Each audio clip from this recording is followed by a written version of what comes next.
Hi, good afternoon. We're going to call the meeting to order and start with attendance. Barbara, Yep. would you like to try? Here. Sure. Sheriff Kevin Cross. County Controller Corey O'Connor. County Executive Sarah Innamorato. Rob Perkins. County Council Member Bethany Hallam. Manny. All right, we'll start with community corrections reports and passages to recovery.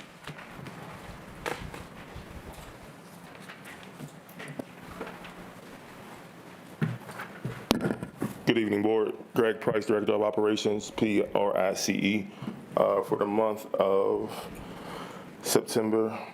Give me 1 second, I apologize.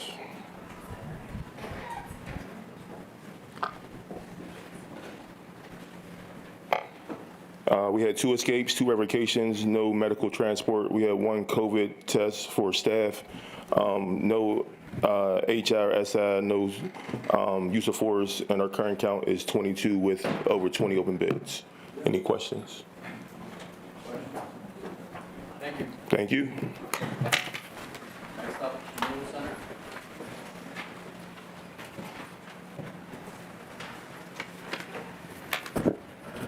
Good evening, Adam Zach reporting for the Renewal Center. We currently have 133 reentrants in our program. Breakdown is 98 males in our county work release program, 23 males in our inpatient program, 8 county work release males, and 4 drug and alcohol program females. Or excuse me, 8 county work release females. For the month of September, we had 37 successful discharges, we had 15 escapes, and we had 12 revocations for various reasons. EMTs were called to our facility 5 times during the last month. We had 0 deaths, 0 non-fatal overdoses, 0 self-harm incidents, and 0 use of force incidents. Also, this past Sunday, September 28th, we had about 10 men who volunteered for the Great Race in downtown, and I'm told it was a successful event. You said you had 8 county work release females. Do you have no women in the inpatient program right now?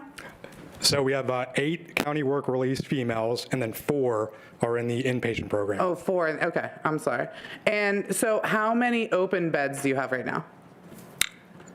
We have, I could get back to you with that number, but we have a significant amount of open beds.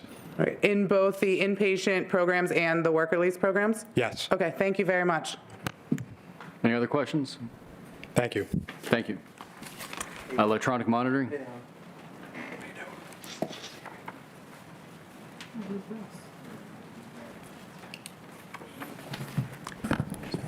Good evening, Board. Renan Harris, adult probation, HARRIS.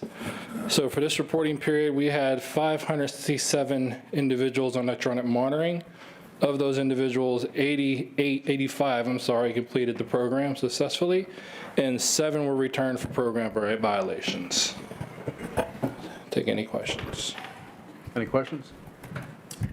All right, thank you. Thank you.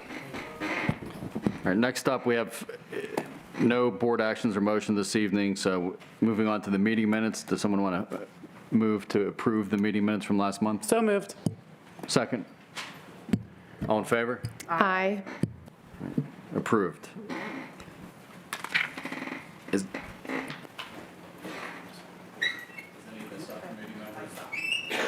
Are there any subcommittee updates from the last month? All right, we'll give a subcommittee substantive update next month, but moving on to new business. So for new business, I wanted to address a longstanding issue that has been a topic of conversation with the Jail Oversight Board for quite some time, which is the use of leg shackles for hospital runs. And I know there has been a lot of concerns to come from the community. Obviously, the safety and well-being of our correctional officers, the humane and appropriate treatment of incarcerated individuals, broader concerns around public safety, and really about good governance and respecting the will of the voters who, rejected the use of shackles in the 2021 referendum.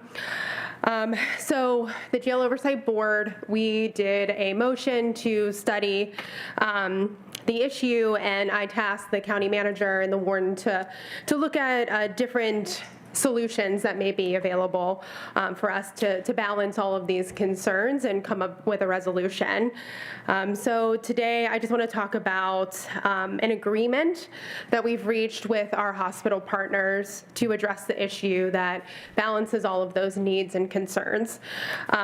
So per these agreements with the hospital, during the admissions process, when a CO is guarding the individual awaiting care, hospital police will apply appropriate restraints, including shackles, consistent with policies, procedures, and legal requirements in the place to ensure safety of the individual and the facility.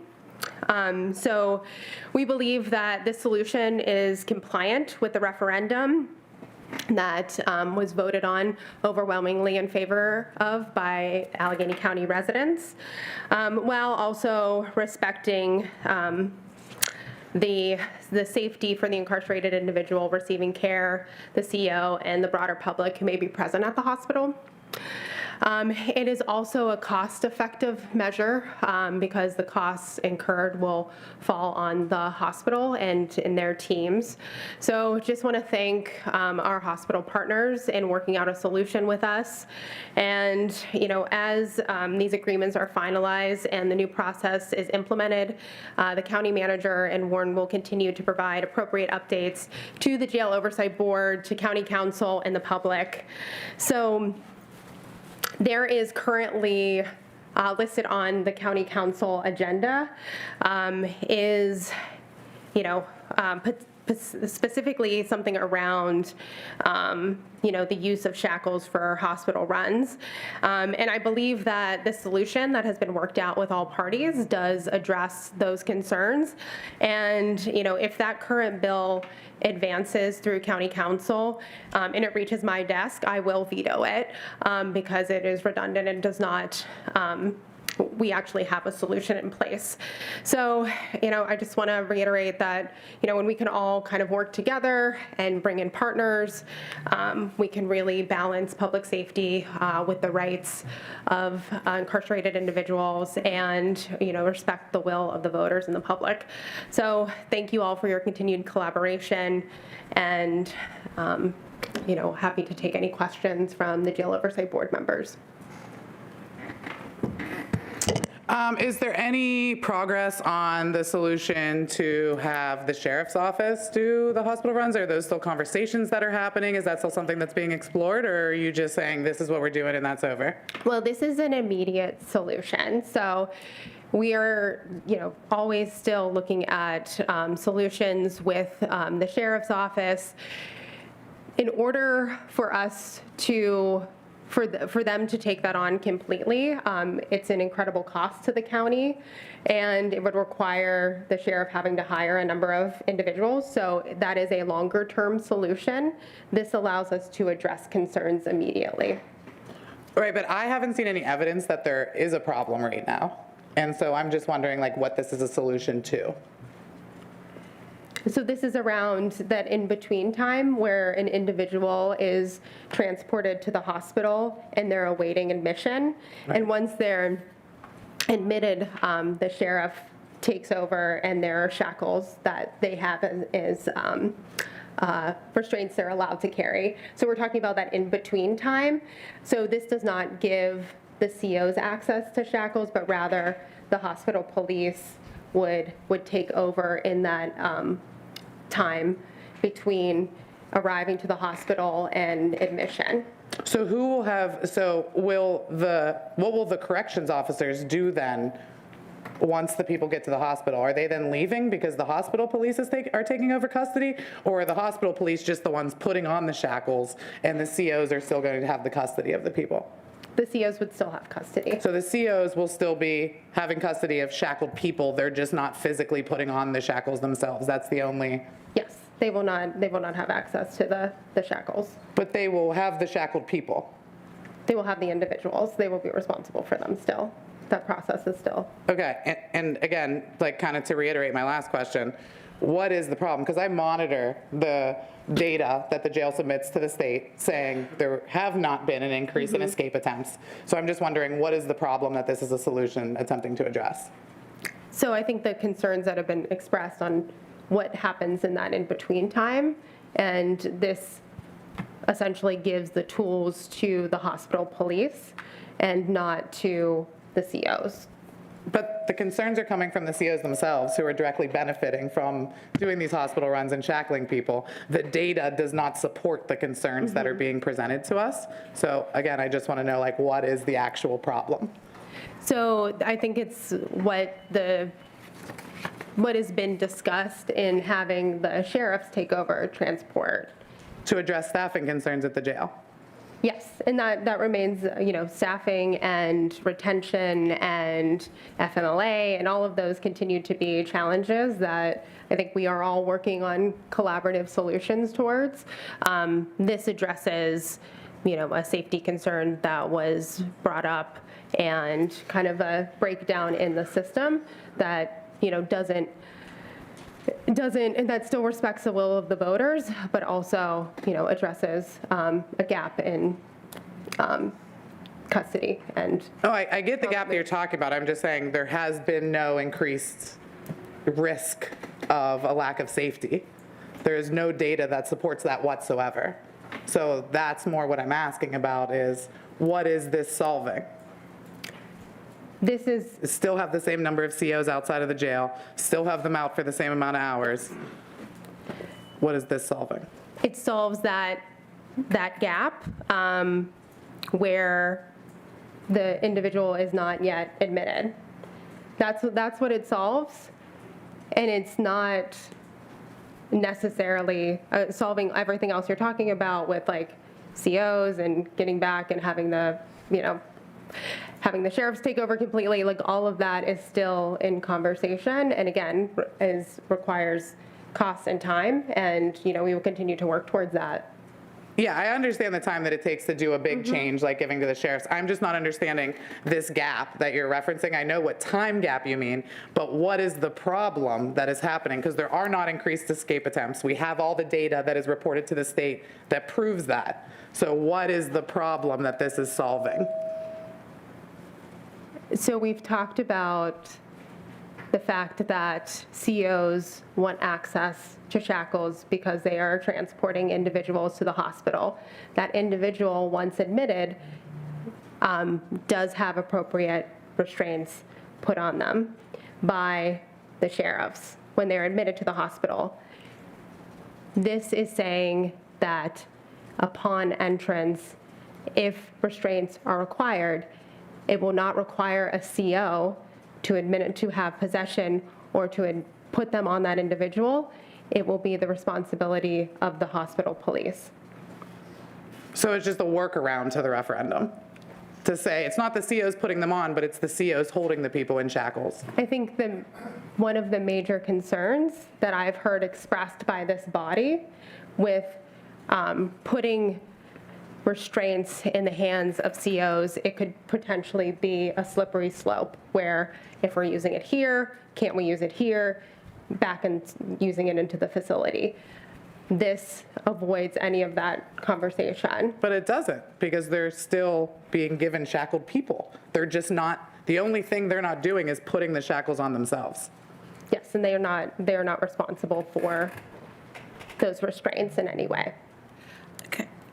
Can I interject with a comment and maybe a question? I mean, I think that would be true also, Bethany, if we turned over transportation from the jail to the hospital to the sheriff's department, right? Because they can use shackles. It would just be, we wouldn't be doing it, but we were giving someone else to do it. It's kind of the same situation, except now that it's not happening on that transportation part, but on in the hospital part. And we still have to work on the strengths of the time that it takes the COs to go to the hospital, dealing with that. So that's an issue that still remains. And again, for the sheriff to take over the entirety of that process, it would require money and hiring, and all of that takes time. And this gives us intermittent. But at least that solution. solves a problem, because then we don't have all these solves COs out of the actually jail the problem, all yeah. day, every day. Yeah. Can I make a comment? I understand, the reluctance to, allow the use of shackles based on past practices, but I think this is a pretty narrow issue that whether there's evidence of more escape attempts, logically, though, if you have shackles on and you try to run away from the hospital, that would probably be a deterrent as far as how far you could get away, and it could prevent dangerous situations in the hospital. And I don't know that there's no evidence. I'm sure medical staff might say in certain situations where someone's, where there's obviously a greater opportunity for escape in the hospital setting. So there's an argument to be made, certainly, that would be at least a deterrent to people trying to go for it in the hospital. But there is no evidence that shows that. We have evidence, we have data that is reported to the state from the jail of escape attempts. And there has been no greater escape attempts. Actually, there's been fewer escape attempts in some years since the referendum has been implemented. I'm not suggesting that there's more escape attempts. I'm saying that the escape attempt is more of a dangerous situation whenever you can't get as far with shackles if you do have shackles on. I mean, it's common sense. I don't think you need a lot of evidence. But there's two COs there with them at all times. I imagine shackles would also be a deterrent as far as your ability to get away in an escape attempt. And to Barb's point, like if the sheriffs take it over, they're going to do that. It's going to be the same net outcome in a sense. But the sheriffs are not the ones who have been, subject to numerous lawsuits because of misuse of the tools that they were given. So the sheriffs having shackles on people that they have in their custody has never been a concern, has never been something that anyone has brought up as we need to stop this. The concern has been numerous lawsuits have been filed, numerous settlements have been paid with county taxpayer dollars because of the misuse of the tools that the corrections officers have been using. Hence the reason for the 2021 referendum. And hence the reason that in all the conversations about the sheriffs taking it over, nobody has brought up any hesitation whatsoever to the sheriffs doing their job and doing what they need to do when they are in their custody. What it talks about is jail staff when they are in jail staff custody. This will be people in jail staff custody in shackles, which is contrary to what the referendum's intent was. I do think it's important to acknowledge that, this perceived uptick in escape attempts, is propaganda perpetuated by the COs. It's not something that I agree with.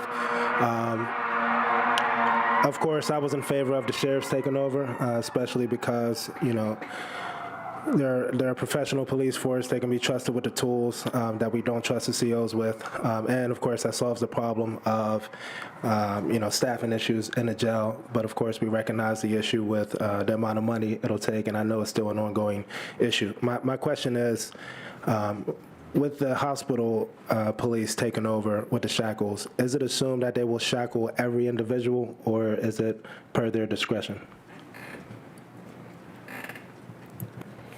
So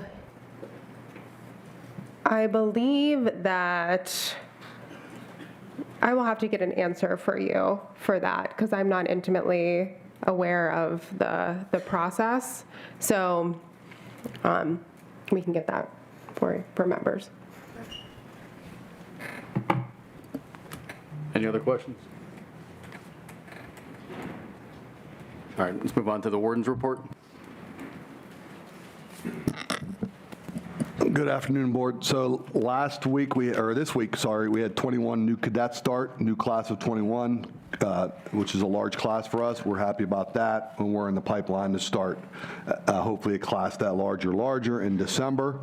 Last Friday, we invited Pittsburgh Public Schools, their guidance counselors, into the facility to talk to us about just what their perceptions of the facility is, and if they would have any students that they would want to guide towards us upon graduation for employment, nursing students after they go to nursing school, high school students that might want to come work for the county.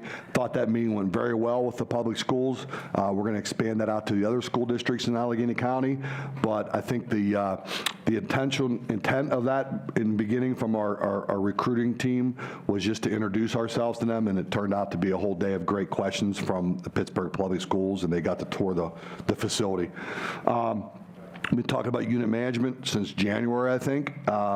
We now have 8 unit managers in the facility, at least one on every level, 2 on 2 levels.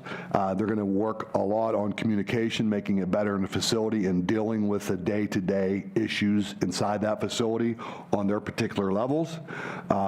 They're all in place as of this week. They're doing some training, and then they're hitting their levels. They're going to work hard to work with the officers and the sergeants on their levels and all the medical people on their housing units to just make it a better housing unit for the incarcerated folks and for the staff working there. The facility breaks down nicely for unit management. Speaking of unit management, the Pennsylvania Prison Society invited myself and Unit Manager Roundtree to Philly a couple weeks ago to honor him as their Correctional Employee of the Year. It was a nice ceremony to see Unit Manager Roundtree given that award.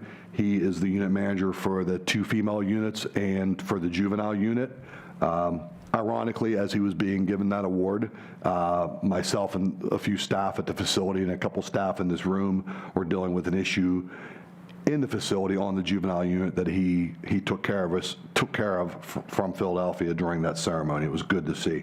That's all I have for right now. Deputy Martin is out of the facility this week, so Deputy Shaw is going to give her report from medical. Thank you. As you know, the jail partners with the Allegheny Health Network to provide care for our incarcerated population. For about the last year, the jail has also partnered with the AHN STAR Center to provide staff training. The STAR Center is the Simulation, Teaching, and Academic Research Center. They send staff to the jail monthly to train our employees about medical issues that we commonly face or may be an issue in the jail. Recently, we started to invite the corrections side of the house, the CRU team, sergeants, those people who a lot of times are the first people on the scene for medical emergencies to these trainings with us. And it was really nice to see because it gave us a little different perspective on things, a little different, some different questions. And for the nursing staff, it gives them the opportunity to earn continuing education credits for their licensure renewal. We've also begun inviting coming up next week, we are also offering our staff a training opportunity from PAR, which is the Pittsburgh Action Against Rape, and this is on human trafficking. We've had them in before to offer the same educational opportunity to our staff, and we're very excited to have them again. It's really, really a good program. On September 24th, we partnered with Giant Eagle to offer flu and COVID vaccines to our staff, and we will be holding a flu and COVID vaccination clinic for all of our incarcerated population coming up in mid-October. That's all I've got. I'll give it over to Deputy Connie Clark. Good afternoon. Hope celebrated 2 graduations in September. The men's graduation ceremony took place on September 10th, and the women's graduation ceremony took place yesterday. We were fortunate to have guest speakers Lee Davis and Terry Minor Spencer, who shared their stories of hope and inspiration to the Hope participants. On September 15th, CTR programming began in the Reentry Center. CTR is a recovery-oriented cognitive therapy course facilitated by Renewal and RICA in collaboration with the Beck Institute. CTR enrollment in the jail prioritizes individuals at higher risk to recidivate. The program focuses on strengths of the individual and emphasizes positive beliefs and skills to help individuals achieve their desired goals. This afternoon, the jail hosted another overdose prevention resource fair outside of the visitors entrance in partnership with the Health Department and the Department of Human Services. Community organizations came to provide information on a variety of resources. Families coming for visitation, individuals releasing from the jail, and jail employees were able to participate in the event and learn about some of the rich resources that Allegheny County has to offer. On September 17th, in preparation for the general election, voter education and registration efforts began. A total of 116 individuals registered to vote. The next education registration event is scheduled for October 8th. The jail continues to partner with League of Women Voters and BPEP, who organize volunteers and conduct this education. We're grateful for their continued support, as well as the support of the many volunteers who have made this initiative successful. Thank you.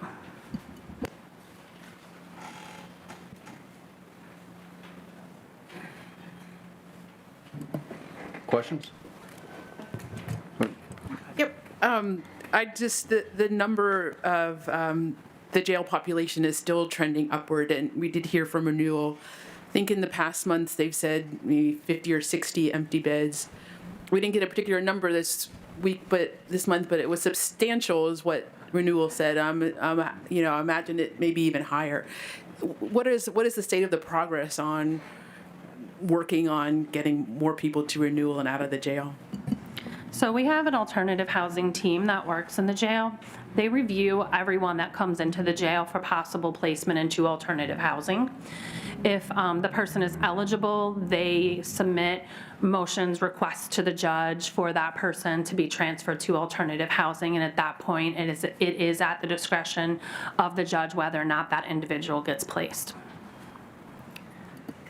Are they typically represented by counsel when they file the motions? Typically, no. It's just done by jail staff. We have a process, an agreement with the courts that we can send those requests up. They get reviewed by the judge and sent directly back to the jail.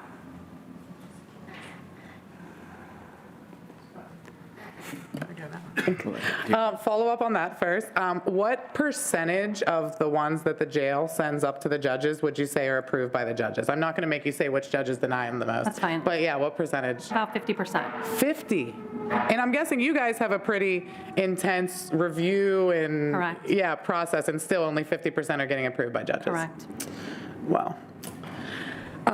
Okay, thank you for that. I just have a couple other questions. The first question is a follow-up. Sorry, before you get into other lines of questioning, can I ask a question? Yeah, of along course, this? go ahead. Thank you. So I know we hired a population manager. Is there any updates on conversations that have happened or different policies that have bubbled up on what we want to implement? Because I will also say with the trend of the population going up, it is costing the county quite a bit of money. And I'll be presenting my budget to county council next week and talking about one of the major cost drivers being the increased population at the jail. Yeah, so the population manager, he came on board about 6 weeks ago. He was promoted from his former position as alternative housing coordinator, so he is doing dual role currently while we're waiting to fill that position that he vacated. We don't want alternative housing placements to be delayed because of his transition, and it is population management, so still falls under his world in that way. But he is making those relationships, meeting with people from pretrial, probation, the courts, to try to get a holistic picture of what's driving the population in the jail up. He's working with the records team in the jail and others that are caseworkers that are involved in that process to both look at individual cases to get people moved when they can be, or if it's just the paperwork hold up, he's reaching out to get those taken care of. But he's also taking a larger process review to see what part, if any, of this process is broken. So he's going to need some time to really he's tracking cases and using examples so that we can monitor and get a good picture of each area and what the delays may be. I can tell you he's looking very closely at out-of-county holds, so people whose charges in Allegheny County have been resolved and the only thing they're waiting for is to go to another county. We've seen some delays there, so he's working and just worked to get someone moved today after they sat in our jail for 2 months waiting to go to another county. So he's working on those as well. We have a lot more control over that than we do decisions that judges may make. So he's working in the avenues that he can to make progress. Thank you for that update. Can I comment on that, County Executive, if you don't mind? I'm very hopeful that the unit managers are going to have a part in this. They're the ones that are going to be on the units listening to the issues that we're talking about in here, and they're going to work with Gary. We have a small pocket of people in the facility that we do have the control, we do have authority over, like people moving to the state, people moving to the feds. The unit managers working with the caseworkers and talking to those people on the units every day, having a consistent person on those units to listen to those concerns, work with Mr. Copeland. I'm hopeful that that's going to all work together to start reducing the population. Thank you, Warden.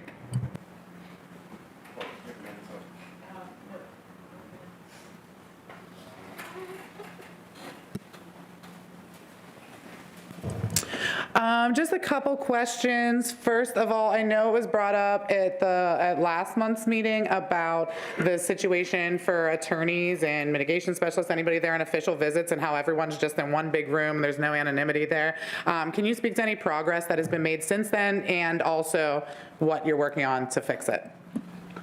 Sure. The specific issue that was brought up last month, we addressed that issue. Thanks, Manny, for connecting us with her. I talked to her actually after the meeting. But as a system issue, that quite frankly, that building was built for housing. It wasn't built for programming. It wasn't built for meetings. It just wasn't. So we're working to create as much space as we can. The unit managers found some space this week on their levels to do some things in the way of treatment, which is good. But the issue with attorneys is interesting, and some folks here may be able to comment on it. Generally, the request, it's my belief, the request of the attorneys is to go into the rooms that we're using because they get to sit and meet with their clients face to face. The other areas that could be used as alternatives are not face-to-face areas. They're accessible, there's glass, but there's going to be a little bit of separation. So most attorneys, when we looked into this after last month's meeting, said the room's okay versus going to the alternate room. That doesn't mean we're going to not keep looking for more additional room. It is a concern, but we're going to put the unit managers mostly on 3 and 4, looking for more space. Could we just remove the glass in those rooms that are private but have glass, or are they used for something else? It's used for something else. Okay. I figured you probably would have thought of that already, but I just wanted to suggest it. Thank you. Yeah, you're welcome. Next question is, wanted to give kudos because I only ever criticize, I get told, but Chief Deputy Warden, and Warden, I wanted to thank you guys. You helped facilitate a young man, child who was in the jail, be able to live stream the funeral of his little brother. And I don't want to cry talking about it, but it meant a lot to me, and it meant a lot to his family, and it wasn't going to happen except for you guys. So thank you for making that happen and allowing him to, send off his brother even though he was incarcerated. Just a quick comment on that. Unit Manager Roundtree, while he was in Philadelphia, getting that award was helping us coordinate that. Thank you for that. You need to know that. It means a lot. And it means a lot to his family too. And so I wanted to make sure you guys heard it from me personally. A year ago, that would have never happened. And so thank you both for facilitating that. Next question is, actually, we got some online comments that were submitted. I'm not going to read them for sake of time, but there were just some good questions in it that I want to shout out and see if we can get some answers for these folks. So the first one is regarding telehealth appointments. And this person wants to know if telehealth appointments that we've talked about numerous meetings over the past few months, will they be optional for incarcerated individuals? Like, will you offer it and then they can say, no, I want to go in person? Or for certain things, will it be like, no, this is what you're getting? Great question. I don't know the answer to that. We're working through, we've had some really good progress with UPMC on that. We're still working with all the other health systems on that, but we'll have to get back to you. I don't know the answer to that question. Okay. Next question is, are there projections for the number of medical visits that could be conducted virtually, and how would this affect staff time spent transporting individuals to outside medical appointments? Same answer. I envision, I don't think there'll be a huge impact on trips initially. I think these appointments, I've talked to the doctors at the facility about this. We're going to start off slow. We're going to start off small and see if it grows from there. We can get some numbers for you next month by talking to our doctors, but I would say there's a lot of appointments there now that one would think, why can't this be done over telehealth? That's what we're going to start with those. But it kind of falls back to the first question. If the person says, I don't want to do this, I have to find out what we have to do there. Okay. Again, another question on this. So So it was reported at one of the previous meetings that it's an average rate now of 10 hours that someone is spending outside of the jail for a single medical appointment. And this commenter points out, like, that is so much longer than it would take me or you if we were at the hospital for an appointment. So do we have any information as to, like, why it's taking, who's making me make that noise? Do we have any information about, like, why it takes 10 hours for a medical appointment? It doesn't generally take that long, but it could take that long depending on what they go out for. So if they go out for like a small procedure, something like that, it could take that long. But if it's just for a general medical appointment and it's one person getting transported, it's not taking them that long. Oh, sometimes multiple people are going on one single run together. It could be if it was like a 2-for-1 in the same doctor's office or something. So someone's is first, someone's is second, maybe there's a third, and added up together, they're all out for one trip, 10 hours. Okay, thank you. I didn't understand that when it was explained the first time. I appreciate that. And then does that 10 hours, does that include like wait time spent in the emergency room, or is that different? Are we separating medical appointments and emergency room visits? If they're taken to the hospital, like to go to the ER, those don't count. Okay. It's different. It's definitely just like scheduled appointments that they're going. Thank you very much for that. And then the next question from here that I wanted to ask was someone talking about, and I remember Addie has been here a few times commenting on the emergency management plan for the jail in the case of a natural disaster or weather emergency. I mean, I know I have like visions in my head of like Katrina and what happened with people in jail there, and like the heat that goes on in the South. They want to know about, has there been a follow-up to the status of an emergency management plan, and how will those who are incarcerated at the jail, especially children, how will their care and well-being be managed during an emergency like that? We have made progress on the critical incident manager. Matter of fact, he starts Monday. Oh, awesome. So as we progress through that, we'll be working with County Emergency Management, City of Pittsburgh, and PEMA and FEMA to work on our emergency plans. We'll be going to local, other prisons, jails, and kind of seeing what they're doing. But obviously, that's a big part of us moving forward with the emergency management system. So in the works, but not done yet? In the works. Okay. Absolutely. Awesome. The other thing you talked, I know I just got double vaxxed at the recovery walk a couple weeks ago. Are we still giving the $25 per vaccine that people were getting? Yes, we're still doing that. And do you get it for flu or just COVID? I think it's for both. Okay, so like you can get $50 if you get double vaxxed. Well, I'm trying not to advertise it for that to be the reason. No, we want to advertise. We want them to get it. I mean, I want them to get it, but I want them to get it because it's the right thing to do. Sure. Because you get money for it. Sure, but I know a lot of people who aren't in jail who, if they were getting $50 to get double vax, they would do it. Yeah, probably. Yeah, There's people in the that. audience. Yeah, yeah. So that is. So if I was in jail right now and you said you were doing the vaccine clinic and I got COVID and flu, I would get $50 on my commissary account. I'm so glad to hear that. And then the last question was about, status of the contract. Telecommunications, where are we at with that? Still in negotiations. Still in, okay, ETA? No. Few months, Few months, okay. Like early 2026? probably. Okay, cool. Thank you very much. Yeah, I was going to do the same thing she did, ask about some questions from the comments. Luckily, she left me one, so. No, it's okay. It's okay. Great minds think alike, that's what they say. There was a question about medical emergency notifications. They basically asked whether or not a social worker could, be like a liaison between the jail and their families. Of course, we know something we've talked about before. People being notified whenever something happens in the jail has been like a point of contention. So, is there any possibility where social workers inside of the jail can serve as liaisons to notify families of medical incidents? I know we've worked with the subcommittee, the healthcare subcommittee, we're working through this. I mean, we do have caseworkers, we have social work, we have staff who could communicate to the same, disciplines at the hospitals. We are rewriting this policy. with a lot of input from you, from the board.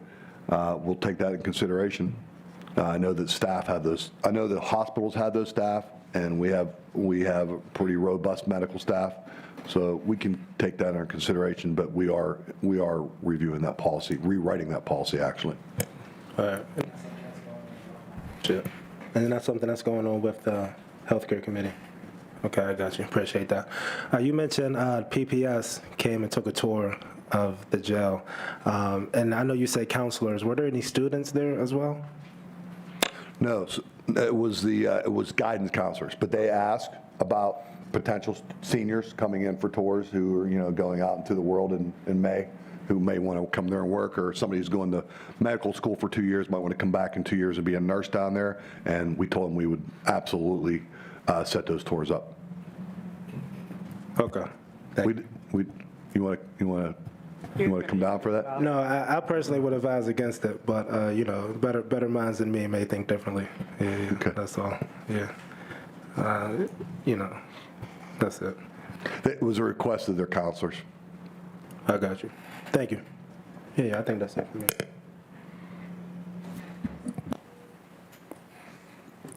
The problem with going first is that then I think of more questions. So if you don't mind, just to loop back one more for me. In our liaisons report, we heard some complaints that were raised over the past month about food service, particularly was there a broken pipe incident in the kitchen? Can you address that? Do you know what that's about? I don't know about specific pipe broken in the kitchen, but we do have regular plumbing issues in the facility. Okay. But I'm not aware of a specific pipe in the kitchen. Deputy Clark meets with them more than I do, but at least once a week I meet with the person in charge of our food service department, and he hasn't mentioned anything about that delaying food service. Okay, it seemed like there were several complaints, but that there was fixed eventually, and then things got back to normal. So maybe it didn't disrupt things for a very long. I also wanted to acknowledge the good questions that some of you pointed out regarding the healthcare issues, and I think that is something that we can follow up on those questions in our next healthcare committee meeting. And then there was one more, which was one of the online questions was, can the board taste test and food from the kitchen? And so that is something that, has been on my schedule. Haven't been able to schedule it, yes, but yes, we will plan a day where we can come and have a meal at the jail. So. Thank you, Barb. Thank you. Just one more that I forgot to ask. I was just looking over the liaison communications forms that have been coming in from our liaison. She's been scanning them and sending to us, and I noticed that the ones for this month's meeting came in, were from June and July, and I was just wondering, I know we had talked in the past about streamlining getting those to her. Have you guys noticed any delay? Are you noticing that you're not getting liaison forms to the liaison for months, or are they getting to her within a few days of them being submitted? I just met with her yesterday. We introduced her to the unit managers so they can work with her on streamlining that. We did ask her, not me, one of the unit managers, ask her how often she's been coming to the facility. She said at least 3 days a week. So I know she's been collecting them. So I'm not sure what that delay was, but I know she met with a unit manager yesterday about continuing to try to streamline that. Okay, so there is still issues that are being worked out. Yeah, I'm not aware of a June or July issue, but we'll obviously talk to her about it. Okay, yeah, please do, because some of them, again, are months. I have June, July, August. So thank you very much. I just, it's just important. I'm not trying to nitpick. It's just really important for us to be able to if I'm asking about something that was a problem 3 months ago, you guys, this new administration probably solved it already. So I just don't want to be redundant with my questioning. Thank you very much. Any other questions? No. All right, moving on to public comment. As always, I do my best with name pronunciations, so I apologize if I mispronounce anyone's name. But Sharon, I think I got you tonight, 2 years in. So we'll start with, this is an online submission. Is it Malakia Contrace? You're right.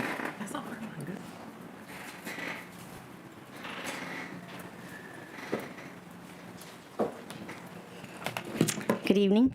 It's Malakia Contreras. It really is easier than it looks. I was going to have a whole spiel when I started with this process of coming in today.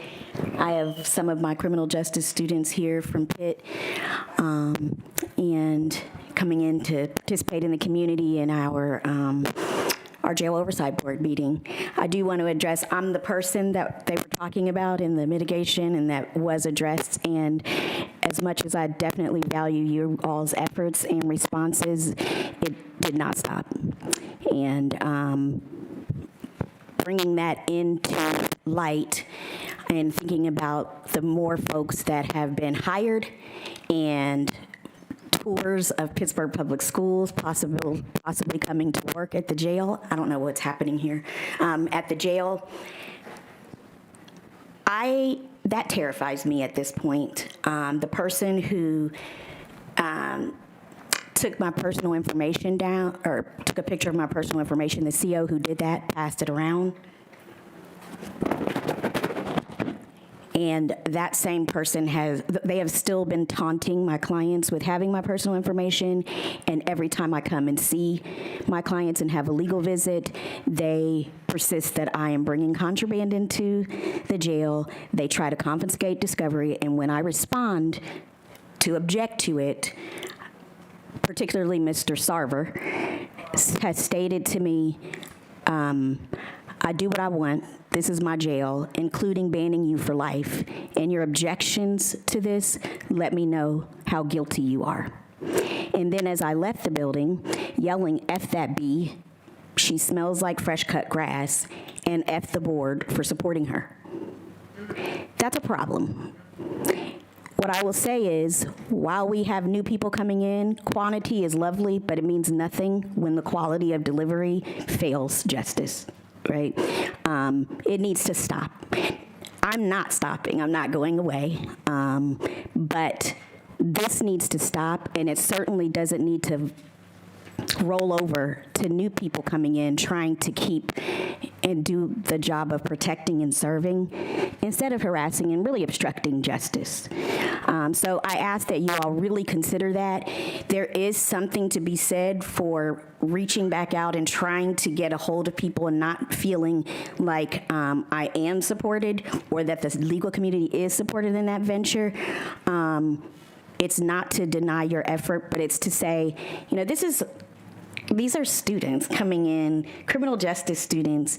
This is a community, and we should be able to conduct ourselves. As a professional, someone shouldn't be yelling F that B to any professional in a building trying to just do public service. So I implore you to address that more hastily, and I'm actually regret to tell you that your efforts, and they truly were, I'm sorry, your 3 minutes are up. Misunderstood.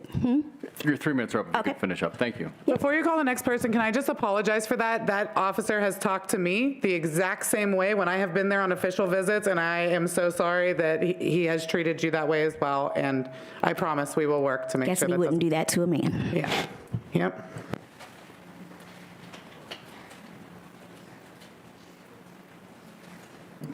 Jorge Palmas is next.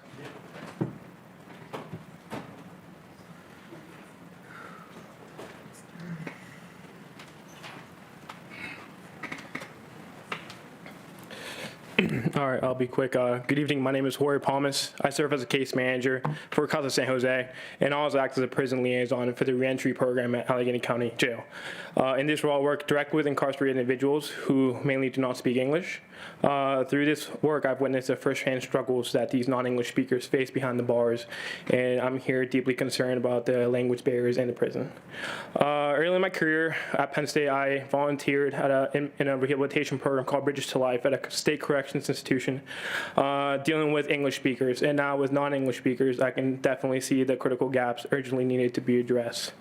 First, non-English speaking individuals face serious disadvantages within our jail and prison system. While they all deserve equal access and resources to rights and fair treatment, these language barriers create systemic obstacles. Essential information about jail rules, medical care, grievance procedures, and program opportunities that should always be in both languages. The lack of access fosters confusion, fear, and unnecessary disciplinary issues for individuals who cannot understand the instructions given to them. The inability to effectively communicate with correctional staff also delays urgent medical care, prevents individuals from reporting threats of abuse, heightens feelings, and isolation. This past week, a few weeks ago, there was a COVID outbreak at Allegheny County Jail, and I had multiple inmates said they were sick and were not treated with any medical services until I went there and had to explain to them what they had to do. No correctional officers, nobody explained them what to do. All they had to do is go and get a pink slip from the desk. When communication is hindered, staff may misinterpret inmate behavior and miss critical warnings about their safety concerns. For example, a non-English speaking individual may be unable to report an escalating tension of threats of violence or any contraband activity. The lack of clear communication not only puts individuals at great risk of harm, but undermines the facility's ability to maintain order and security in the jail. Unaddressed language barriers can therefore contribute to preventable incidents and endanger both inmates and staff. Language should never serve as a barrier to access justice, safety, and rehabilitation. I respectfully urge the Jail Oversight Board to take measures to ensure meaningful language access by providing professional interpretation for all legal, medical, and disciplinary interactions within the jail. Ensuring equality for non-English speakers is not only a legal obligation, it's a moral responsibility that strengthens the fairness of integrity of our justice system.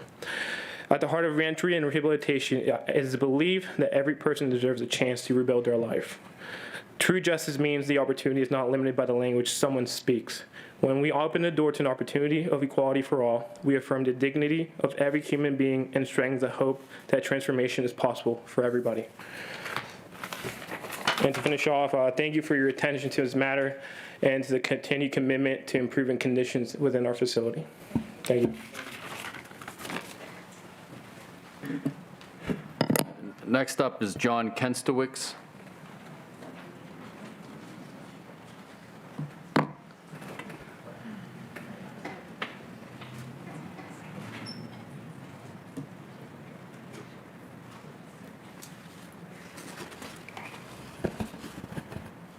Our CO survey.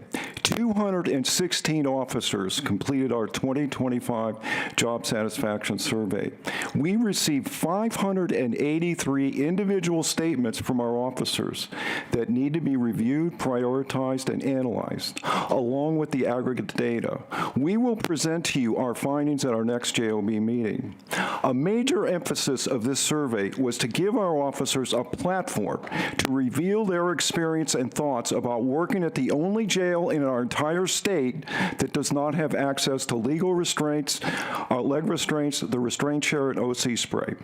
New measures for aggregate data were initiated in the area of security, the need for physical interventions, and injuries.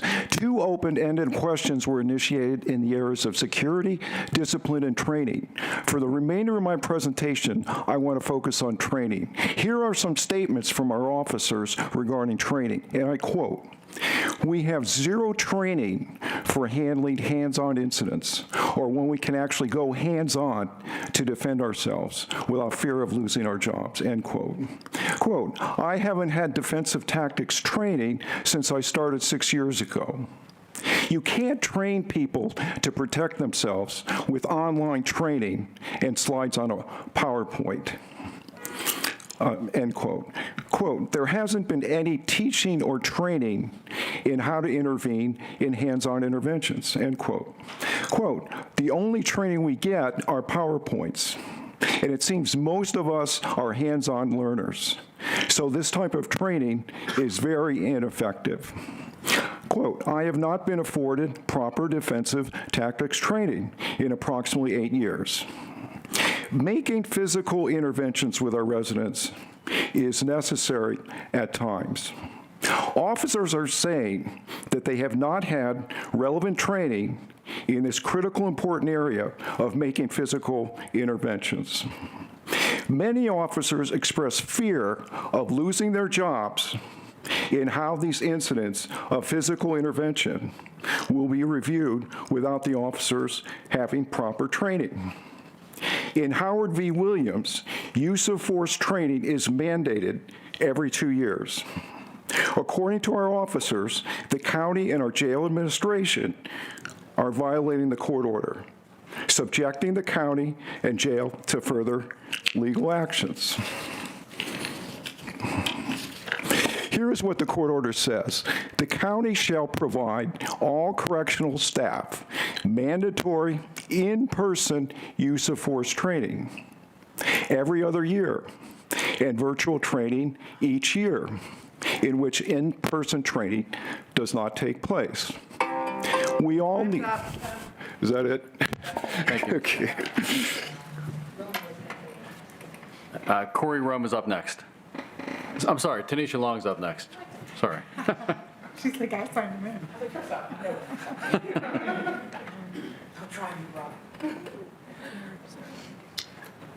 All right, Tanisha Long. So first off, I would like to say, as someone who works for the law firm that brought forth Howard v. Williams, it's absolutely incorrect to misinterpret use of force training as hands-on use of force training. I can promise you that was never our intent, nor is it stated that way. We are absolutely in favor of hands-off and de-escalating situations as peacefully as possible. So if you're going to invoke Howard v. Williams, at least know what's in it and use it correctly. I would like to start off by saying that, I was raised to treat people with the respect I would like to see, and I like that this board meeting is being handled in that way. Last board meeting was not. Tempers were heated, and it seems that tempers are heated anytime, Judge Vašević and Bethany are going back and forth, and it shouldn't be that way. What's happening is we're losing focus from the things that are important, and that's the people in the jail. And if we continue in that manner, and if we continue to have meetings that are of that temperature, we're not going to get anything done. I also would like to note that, the meeting where we debated whether or not we can, give incarcerated people $125, you guys utilized the virtual option when it came to attendance, and people showed up. And we now have, again, the two people who could fill those empty beds, the judges, not here, but both fully capable of utilizing that virtual option. So it seems that we only show up for votes, and that's disappointing. But the last thing I wanted to talk about was psych medication and forced withdrawal. I've had multiple people tell me that they have been forcefully withdrawn from their psych medication without tapering off for reasons such as being accused of cheeking the medication, hiding the medication, for there being a belief that they just don't need to be on that medication. And instead of there being a tapering off in a safe way that, would make it so that they're stable, safe, and not medically compromised, they're just taken off of it, and now that I no longer have a person in that jail, I feel a lot safer speaking on it. My person was one of those people who was forcefully withdrawn from their Wellbutrin, and the difference was notable. There are other people who are having that same experience. And what I'd like to know is, one, how can we make sure that never happens? Two, if someone is taking off a medication that they feel is best for them, what is their path for getting back on it? And three, what type of review process when this happens?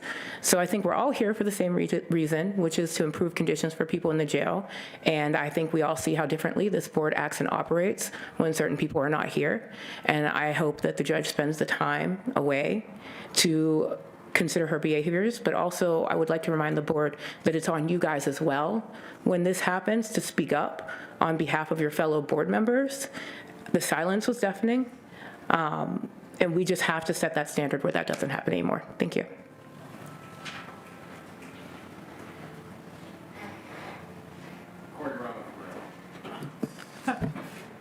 Your mic's on.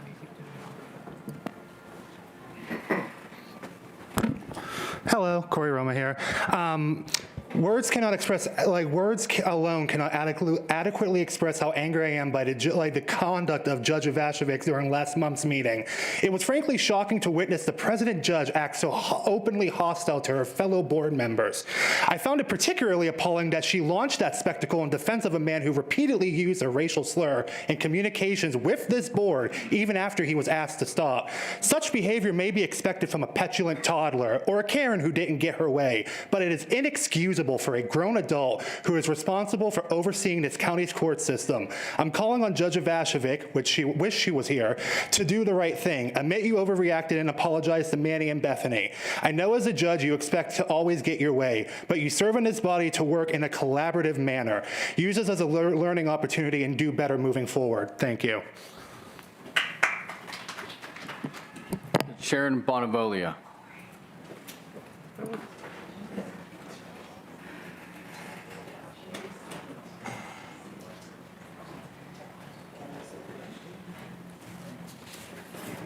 Well done. Okay. We at Penn, as an interfaith community, believe in justice as well as forgiveness and mercy. We believe that no one should be judged wholly by their worst decisions or actions, and we believe in hope. It is in light of those beliefs that we respectfully encourage Judge Ivashevic to revisit her actions and comments at the last JOB in order to hold herself accountable and offer a public apology for her public outburst. She specifically owes Manny, Ms. Hallam, and even Mr. Kenstowick an apology for putting them all on the spot when she hijacked public comment to make her own personal statements. She also owes an apology to the public at large, as well as those of us who had to follow her outburst. And finally, she owes an apology to the ACJ administrators for creating such a hostile and negative atmosphere after so much good news was shared about positive changes happening inside the jail at the last JOB. We at Penn look forward to November's JOB meeting in anticipation of her apology.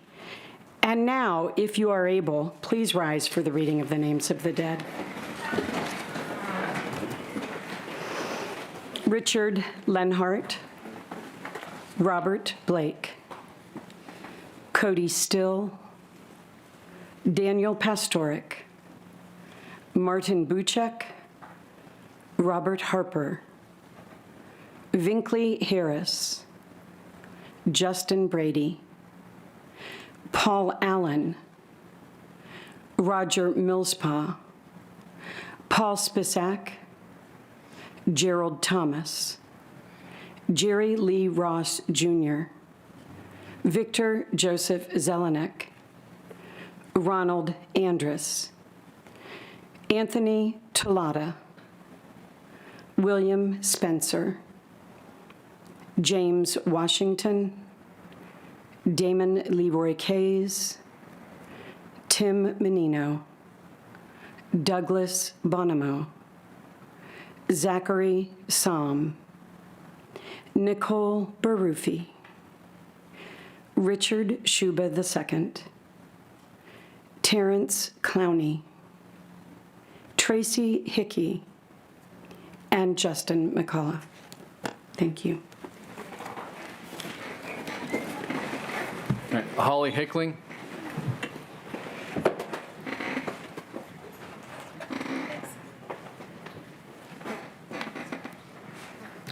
Hi, I'm Holly Hickling. I run a human rights organization in Pittsburgh. I came here today to advocate against the use of leg shackles, but I see that there's been some progress in that discussion, and I would like to continue to advocate that to remind us that we all have human rights, we all have human dignity, and that in so much as we are avoiding correctional officers using leg shackles, that we continue avoiding that, and that in so much as we're avoiding leg shackles being used at all, that I, affirm the question of, are there cases in which the leg shackles wouldn't be used at all? And so I just want to affirm that it's not just about some of the things that were mentioned, but it's about the basic human dignity of having to be put through that. I also wanted to, I've advocated for language access here before, and I know that there is a language access plan being implemented, and just to reiterate what Jorge said, that let's work together to make sure that all the staff are trained on language access, and not just how to use it, but to make sure that they're affirmatively making sure that people who need language access are getting that. Yeah, I also just want to remind us again about human rights and human dignity, and not everyone in the jail is there because of a bad decision they made. Some of them are waiting, for trial and waiting for other things. So some of them might be there because they were in the wrong place at the wrong time. So let's just all remember that for whatever reason that you're in the jail, you still deserve human rights and human dignity that all of us in this room also deserve. Thank you.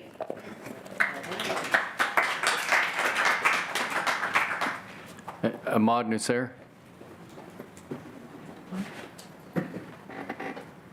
No. Okay. Thank you. Okay, thank you. Eric Miskovich? Mary's cousin.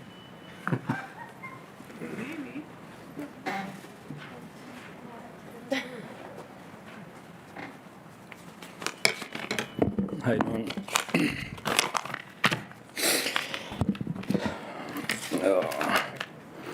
My name's Eric Miskovich, and I appreciate the chance to speak tonight. I want to talk briefly about three things that matter to our community: use of force, trauma, and the way we show up for each other in meetings like this one. On August 18th, I witnessed jail staff utilize force, in my opinion, unnecessarily. On Unit 5F, the mental health RHU, an inmate held his slot hostage. That means he placed his arm outside his food slot or wicket so it could not be closed by officers. This happens for any number of reasons. For example, an inmate tired of begging for toilet paper might do this as kind of a quid pro quo. In my 22 years of incarceration, I've seen male egos operate right at this point. The male, whose part is often shaped in shadow, will step into a tough guy persona, and in those moments, that persona comes alive, activated. Officers will say they've tried lesser measures by asking the inmate to remove his arm. Once that fails, they feel they have been given the green light to bring the pain. More often than not, they do. And yet, forgiveness is in order here, because spiritually, they know not what they do. Indeed, if they were introduced to the idea of Christ consciousness and convinced they carry the same, perhaps they would stop the sergeant by reminding him that only those without sin shall cast the first stone. The better practice is to bring in a neutral mental health care worker or someone similar to talk with the inmate, find out what he needs, and try that approach first. And then in this instance, a sergeant was called. Our entire unit heard multiple tasers being deployed. We heard the inmates screaming as additional tasing occurred. Afterward, medical had to respond. Multiple staff examined him, and he was strapped to a gurney and hauled away. That inmate now carries that trauma. So do the 50 men on the unit who witnessed it. So do the officers who become desensitized each time this happens. I want to stress this. Prior to any use of force ever being utilized, the first consideration should be this. If force is going to be considered, how will it affect the witnesses of the same? I speak from my experience in my own encounters when I say this. I am grateful I am not permitted to own a firearm, because my knee-jerk reaction, if I were cornered and could not run, might be to fire upon a law enforcement officer attempting to tase me. And that response is not mean-spirited or rooted in disregard for authority. It is the product of trauma. And trauma is the enemy. We know this now. Childhood trauma in particular. We must be proactive in reducing the use of force so that ultimately we can live in and enjoy the type of world we want to live in. I want to acknowledge the good work happening right here. I thank Tanisha, Bethany, and Manny for their commitment to Jail Oversight Board meetings. Their willingness to listen, to show up, and to work across differences is exactly the kind of leadership our community needs. I also want to thank County Executive Sarah Innamorato for prioritizing this issue, and Warden Wingard, whom I hope to build a collaborative relationship with, along with his staff moving forward. Your 3 minutes is up. Sure. Thank you. Thank you. Jody Lincoln.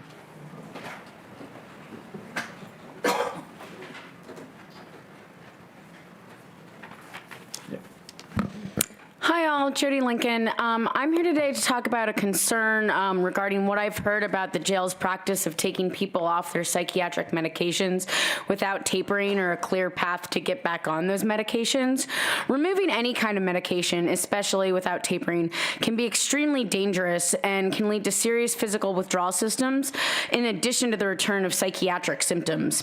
While it seems that people are often kicked off their meds for hoarding or cheeking them, that shouldn't be a reason just to remove someone from their medications entirely without due process.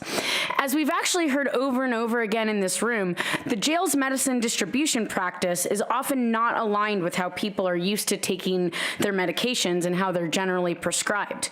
If the jail isn't able to give people their medications at times that work for their health, for example, low dosages throughout the day versus a high dosage once a day, how can we be punishing people for trying to manage their own medical care? Just because someone is cheeking a drug doesn't mean they're not taking it themselves.